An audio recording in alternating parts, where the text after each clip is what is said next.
আসসালামু আলাইকুম প্রিয় বন্ধুরা, দেশীয় প্রবাসী যে যেখান থেকে দেখছেন প্রত্যেককে শুভেচ্ছা জানাচ্ছি। আশা করছি ভালো আছেন সবাই।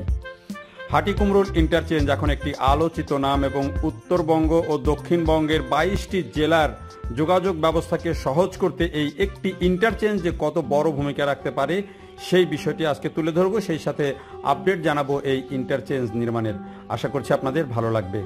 তো এই যে ভিডিওটি আমরা শুরু করছি রাজশাহীর দিক থেকে, যখন আমরা হাটিকুমরুলের দিকে অর্থাৎ ঢাকার দিকে ঢুকছি সেই জায়গা থেকে, এবং যখন আমরা বিকেলে এই সড়কে প্রবেশ করছিলাম তখন দুই দিকে বিস্তীর্ণ এলাকা জুড়ে আমরা দেখছি যে পিলারগুলো নির্মাণ হয়ে গেছে, কোথাও পাইলিং হয়ে পিলার নির্মাণের কাজ আধা আধি হয়ে গেছে এবং রডগুলো সব উপরের দিকে উঠে আছে, কোথাও বা পিলার নির্মাণের কাজ হয়ে গেছে, গার্ডার বসানোর জন্য প্রস্তুতি চলছে।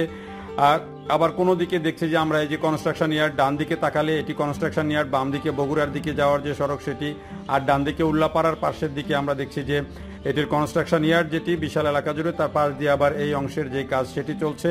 আর সোজা চলে গেলাম, আমরা চলে যাওয়ার পথে এটি পড়বে যে হাটিকুমরুল যে গোল চত্বর সিরাজগঞ্জের, যেটিকে বলা হয় উত্তর ও দক্ষিণবঙ্গের 22টি জেলার প্রবেশদ্বার, একটা উত্তরবঙ্গের প্রবেশদ্বার বিশেষ করে এটিকে বলা হয়।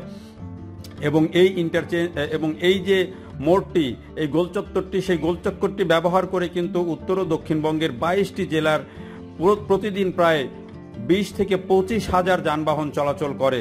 ফলে এই অংশটাতে এই এসে কিন্তু আগে এই যে গাড়ি সেগুলো কিন্তু বিভিন্নভাবে জটলা লেগে যেত, বিভিন্ন দিকের গাড়ি এখানে এসেগুলো মুভ করতে পারতো না।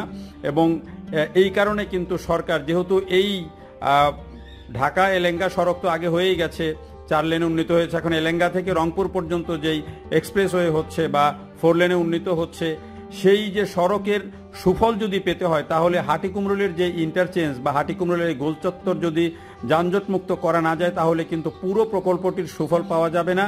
এবং এই আঞ্চলিক যোগাযোগের ঢাকার সাথে বা অন্য অংশের সাথে যেই যোগাযোগটা সেটি কিন্তু স্মুথ হবে না। আর এই পরিকল্পনা থেকেই কিন্তু এই যে হাটিকুমরুল যে ইন্টারচেঞ্জ, সেই ইন্টারচেঞ্জটি নির্মাণের পরিকল্পনা নেওয়া হয়। 743 কোটি টাকা ব্যয়ে সাসেক 2 প্রকল্পের আওতায় এই প্রকল্পটি নির্মাণ করা হচ্ছে এবং চায়না রেলওয়ে ব্রিজ এটি নির্মাণ করছে। এবং এই যে বিশাল এরিয়াটি, সেই এরিয়াটি একটা বিশাল এরিয়া ধরে কিন্তু এই কর্মযজ্ঞটি চলছে। এবং এখানে যদি আমরা দেখি তাহলে আধুনিক নির্মাণ শৈলীর এই ইন্টারচেঞ্জটি ঢাকা প্রান্তে 755 মিটার, পাবনা প্রান্তে 980 মিটার, রাজশাহী প্রান্তে 800 মিটার, রংপুর প্রান্তে 810 মিটার এলাকা জুড়ে বিস্তৃত থাকবে। অর্থাৎ যদি আমরা লক্ষ্য করি তাহলে দেখব যে এটিতে চারিদিকে প্রায় 1 কিলোমিটার আগে থেকেই কিন্তু এটির যেই রাস্তা পরিবর্তন বা কোন গাড়ি কোন দিকে যাবে সেই দিকগুলো কিন্তু নির্দিষ্ট হয়ে যাচ্ছে এবং সেগুলো কিন্তু গাড়িগুলো ব্যবহার করতে পারবে। ফলে এই যে আধুনিক নির্মাণ শৈলীর যে ইন্টারচেঞ্জ, সেই ইন্টারচেঞ্জটির এখন যে নির্মাণযোগ্য আমরা দেখছি, সেখানে কোনো দিক দিয়ে হয়তো পিলারগুলো নির্মাণ হয়ে গেছে। এখানে অনেকগুলো ব্রিজ থাকবে, 8টা, এখানে বলা 8টা ব্রিজ থাকবে, 5টা কালভার্ট থাকবে, একাধিক আন্ডারপাস থাকবে, ফ্লাইওভার ধীরগতির যানবাহনের জন্য এটির পার্শ্ব রাস্তা থাকবে। তো সব কাজগুলোই কিন্তু একই সাথে চলছে। মাঝখান দিয়ে এটি ভূমি অধিগ্রহণের সমস্যার কারণে প্রায় 1 বছর কাজটা ধীরগতি হয়ে গিয়েছিল, আটকে গিয়েছিল। এরপরে ভূমি অধিগ্রহণ সমস্যা যখন সমাধান হলো, এখন কিন্তু কাজটা দ্রুত গতিতে এগিয়ে চলেছে এবং আগামী বছরের ডিসেম্বরের মধ্যেই কিন্তু কাজটি শেষ হবে বলে সড়ক ও জনপথ বিভাগ জানাচ্ছে। এবং এই কাজটি শেষ হলে কিন্তু এখানে মানে বলা যায় যে একটা এই অঞ্চলের একটা যেই যোগাযোগ ব্যবস্থার ক্ষেত্রে কিন্তু একটা বৈপ্লবিক পরিবর্তন সাধিত হবে। বিশেষ করে উত্তরবঙ্গ এবং দক্ষিণবঙ্গের অর্থনীতির, দক্ষিণবঙ্গের একটা অংশ তো বটেই, অর্থনীতির ক্ষেত্রে কিন্তু একটা বড় চাঞ্চল্য আসবে।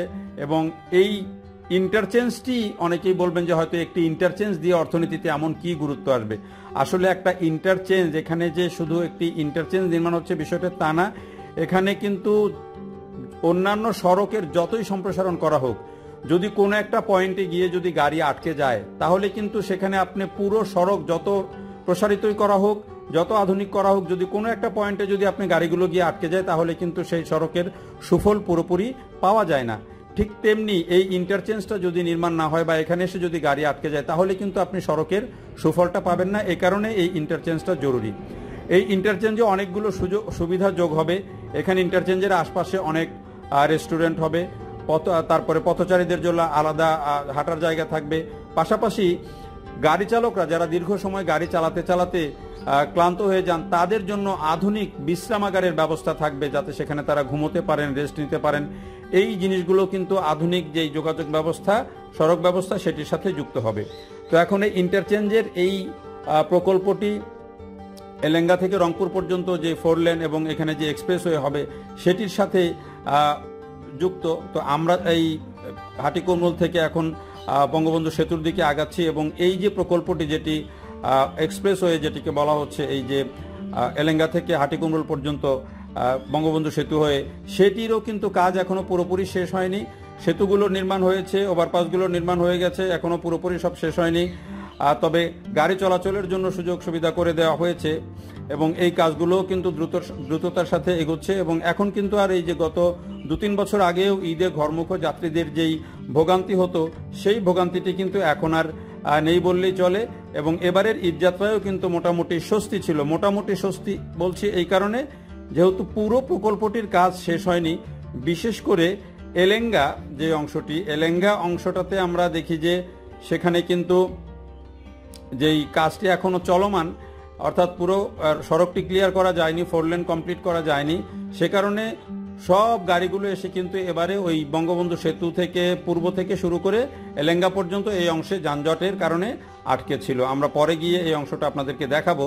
তো এখন আমরা এই যে সিরাজগঞ্জ অংশে যে অংশটাতে এখনো কাজ বাকি, অনেক কাজ বাকি, সেটি বুঝতেই পারছেন আপনারা, এবং যারা এই সড়ক দিয়ে চলাচল করেন তারাও বুঝতে পারছেন। তবে এই অংশে গাড়ি কিন্তু বঙ্গবন্ধু সেতু পশ্চিম সংযোগ সড়ক যেটি, সেই সংযোগ সড়কটির কাজ কিন্তু মোটামুটি হয়েই গেছে, মূল কাজগুলো হয়ে গেছে। এখন 2-1টি ওভারপাস বা ফ্লাইওভার নির্মাণ এখনো কমপ্লিট হয়নি।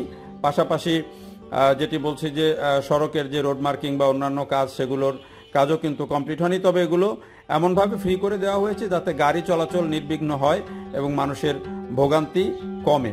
তো এই অঞ্চলটাতে আসলে বঙ্গবন্ধু সেতু হওয়ার আগ পর্যন্ত উত্তরাঞ্চলের যেই কৃষি অর্থনীতি সেটি কিন্তু একটা থমকে ছিল। এখানে কিন্তু কৃষির যেই ফসল উৎপাদন হতো ঠিকই, কিন্তু কৃষকরা সেই দামটা পেতেন না। এখন আপনি যদি খেয়াল করেন দেখবেন যে প্রতিদিন শত শত ট্রাক তাজা মাছ এই উত্তরাঞ্চল থেকে, রাজশাহী, নওগাঁ, নাটোর, এই অঞ্চল থেকে শত শত ট্রাক তাজা মাছ কিন্তু বিকেলবেলা ঢাকায় চলে যায়। রাতের বেলায় গিয়ে সেগুলো, এই তাজা মাছ কিন্তু ঢাকায়, চট্টগ্রামে যায় এবং সেগুলো মানুষ কিন্তু পেয়ে যায়। তাজা সবজি, এই উত্তরাঞ্চলের তাজা সবজি এখন ঢাকার মানুষ খেতে পারেন। এটি সম্ভব হয়েছে এই যে বঙ্গবন্ধু সেতু এবং যোগাযোগ ব্যবস্থার যে অভূতপূর্ব উন্নতি হয়েছে সেটির কারণে। ভবিষ্যতে এটি আরও বেশি বেগবান হবে যখন এই যে 4 লেনের কাজগুলো হয়ে যাবে এবং এই যে এক্সপ্রেসওয়ের কাজগুলো হয়ে যাবে এবং যখন এই যে ইন্টারচেঞ্জের নির্মাণ কাজটি পরিপূর্ণভাবে শেষ হয়ে যাবে, তখন কিন্তু এটি আরও বেশি গতি পাবে। এবং আমার কাছে যেটি বারবার মনে হয় যে এই সড়কগুলোর কাজ আসলে যত ভালোই হোক, কোনো পয়েন্টে গিয়ে যেন গাড়ি আটকে না যায়, কোথাও যেন আটকে না যায়, সেই জায়গাটা নিশ্চিত করা খুব বেশি জরুরি। এবং সেটি যতদিন না করা যাচ্ছে ততদিন কিন্তু 4 লেন বলি, 6 লেন বলি, এক্সপ্রেসওয়ে বলি, কোনোটারই সুফল পাওয়া যাবে না। সুফল পেতে হলে পরিপূর্ণভাবে সুযোগটা সৃষ্টি করতে হবে। আমি পুরো রাস্তা করলাম, কোনো একটা পয়েন্টে গাড়ি গিয়ে আটকে গেল, সেই রকম জায়গা যেন না থাকে, নির্বিঘ্নে যেন পুরো রাস্তা চলতে পারে এক্সপ্রেসওয়ের মতো, সেটি নিশ্চিত করতে হবে।